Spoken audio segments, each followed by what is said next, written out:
In this video we're looking at P3, develop pre-production materials for an original media product. So we're looking at specifically the range of pre-production materials, and we're going to look at the specific documentation to be outlined and how this relates to the teaching content. But I've structured this for you in the presentation that's coming up.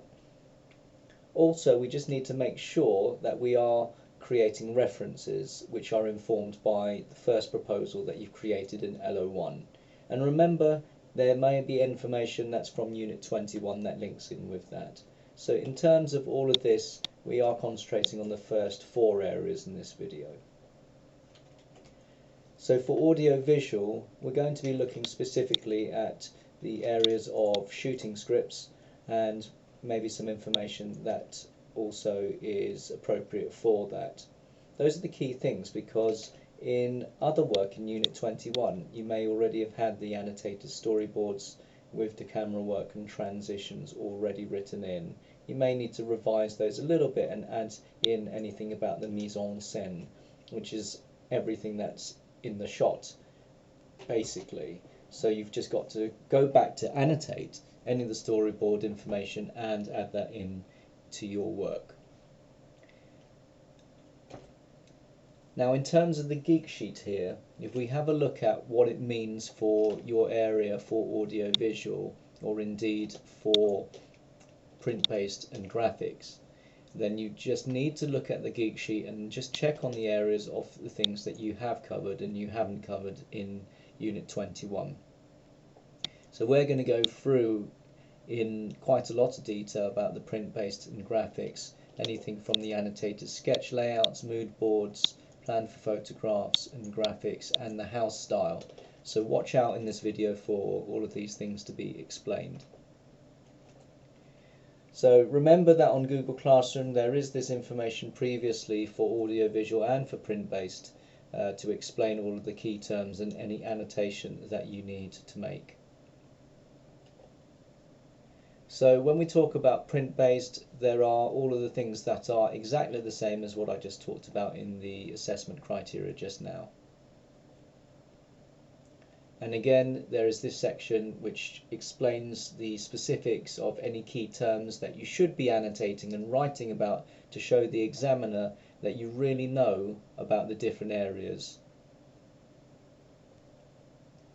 So for annotated visualization diagrams, just remember that throughout the presentation that I'll be putting in these links up here to the exemplar which is on Google Classroom.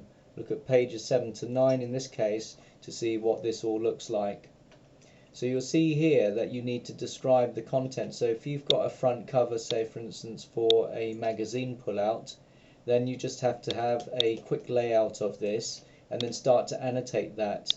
So it's quite descriptive what this candidate has done in the exemplar to talk about the contents of the information and what kind of photographs could be here and the reasons as to why they are there. You can also look at the other information, I think a bit more specifically in terms of the previous slide that I gave you about anything from the masthead or key terms talking about magazines or body text, all of that kind of information. So have a look at the annotation, look at the exemplar and just see, are you doing exactly the same? Another way to see annotation is that you could go and look at this link and just see how somebody has done some work online and just to have that as a reference. But that just gives you some ideas. It's not prescriptive. You don't have to do it exactly the same, but I would like you to look at the ideas and make sense of it for your own annotation. Mood boards. So mood boards for print-based documents, I want you to look at, are you putting images and colours together?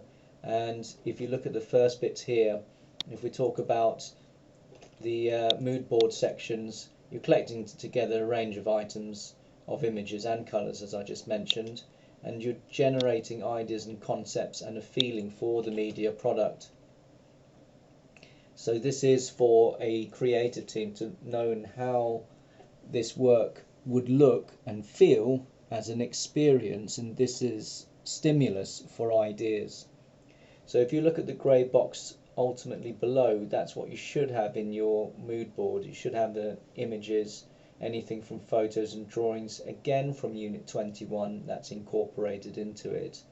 You may find some other inspiration, but put that together visually in a nice way, and to have the colours matching, say for example with the St. Michael's house style of the grey and the navy blue, and any white or black text, whatever you decide. So remember that if you're talking about colour swatches are in effect just boxes of colour, which you'll see in a moment. And so it's a bit like if you're going off to one of those DIY stores and looking at samples of colour for painting, for example. But have a look here for the next slide. So for the digital video people, or the audio visual, you can create a digital mood board, and more on that later. So here's some examples of thinking about your mood board or your house style. If you're writing about your text, put in the examples of title, subtitle, the slug, or whichever it is that you get from the previous pages. And then you need to put in what fonts you're using, the size, and the colour, or the if they're italicized. So just add that in. In actual fact, to this title one that I've got up here, you should add in the colour as well. So if you should just say that it's also red, or whatever colour it is, and then that should give you a very clear indication. Remember, you've got to do this for each page and each document. I can't stress that enough if you're doing print-based. So if you're doing 3 different types of document, then for each of the pages, so the poster would be, for example, 1 page only, but there would be different types of fonts and titles, etc., etc., that you're using. Describe each in turn, and we'll show you an example of that in just a moment. As for the colours, I just talked about the colour swatches, which you can see here in the bottom right. These are kind of colour swatches to give you an idea of the house style and the colour scheme and how that works. So here we've got more about the house style. So if you were setting it out in your Google Docs, then you could have your contents page, your front graphics page. This is breaking down every single page that you've got planned in your documents. So you might say, well, okay, this is going to be the contents page for a newsletter, and you're just describing each of those, and use the other information that I had for guidance. And then again, it could be that you have a front cover which is for the newsletter, or it could be just the poster, or it could be an information pack front cover. Anything that you've got, remember each page you've just got to refer to what text you're using and the style of it, and annotating why you're using those colours, how they meet the client requirements. Don't forget to look at the information that I put up here on this presentation. So if you've included the font styles, look at the example from the slide before, or rewind this video. So for those doing audio visual, you can have a sound and video mood board, and it's possible to make that have a collection of video clips, the raw clips that you might have had from doing your shooting the other day, and you can put all of that together to sequence any sound effects and music as well. But remember to reference that if you're doing that, so that means you are always observing the legal framework and appropriate links. So make a list of links somewhere, keep that handy, because that will be appropriate for the legal criteria which is in merit. So you can use different software like Photoshop, or using Google Slides or PowerPoint, or using Publisher, desktop publishing, and anything else to make your mood boards, again for sound and video or audio visual. So here's examples of the visual styles from the exemplar that is on Google Classroom. This student has probably done it at a past standard, and they've given some information about colour swatches here. So they've annotated and shown and given a sense of the colour scheme that they're going to use as part of the house style, maybe the kinds of photographs that they're going to use, and just any other information, and just generally. It's quite descriptive, but you can go one better towards merit by referring to the client requirements from your LO1 in Unit 21 to annotate this. And again, over here, this candidate has looked at annotating their front cover and putting some other information and other reference images. But if you do put in images that you find from the internet, don't forget to reference, okay? So make sure that you have got the links of where these images have come from, and also you need to get the permissions. So don't forget references, and if you are borrowing an image which is not royalty free, then you need to get permission.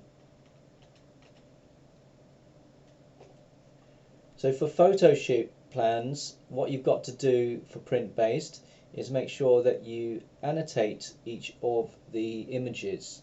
So here we've got, again, we've been looking at these plans, and this candidate in this example has taken a photograph of their own, and they've annotated as to what the person was wearing, or the model, or any people that are involved.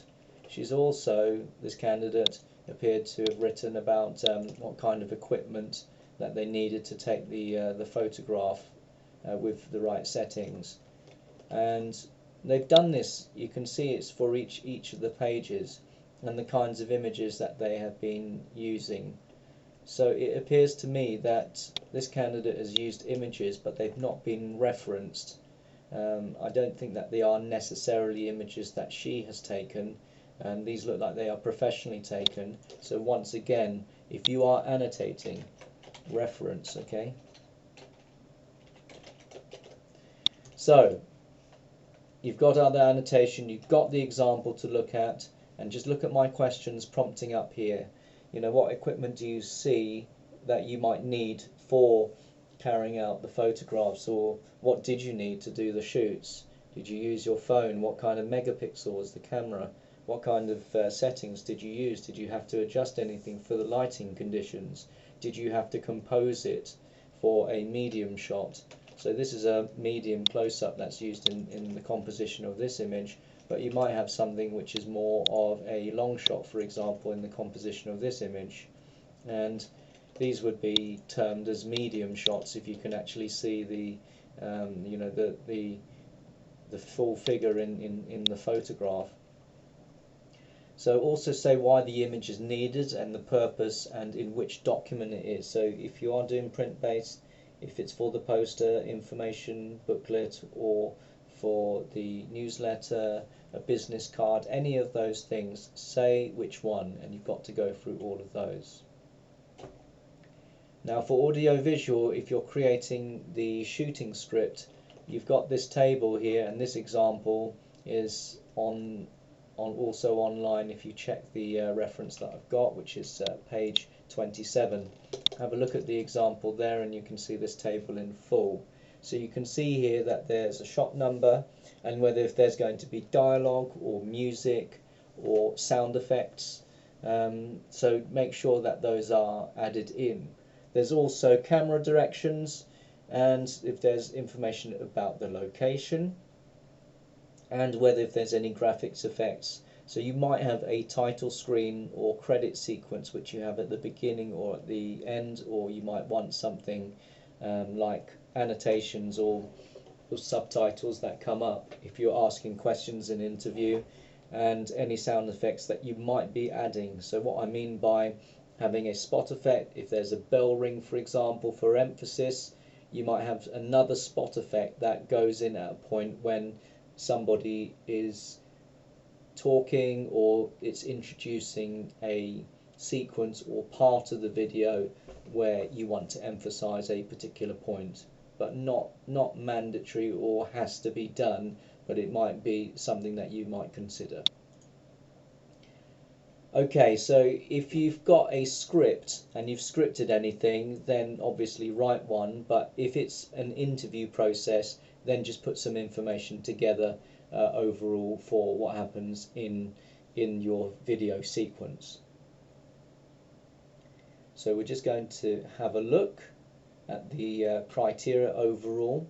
So in this P3 you're required to produce a range of pre-production materials, whether that is print-based and graphics or for audio visuals. So in your yellow box appropriately you should have evidence of all of these where possible.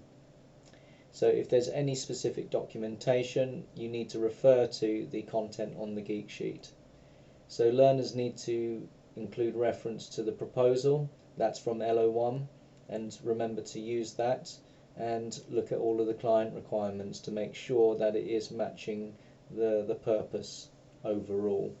So in future videos we will have a look at other pre-production materials in terms of the health and safety requirements and timescales and milestones, but look at the previous one that I've posted up, and also we're going to look at things like risk assessments and other legal criteria which will be more towards the merit.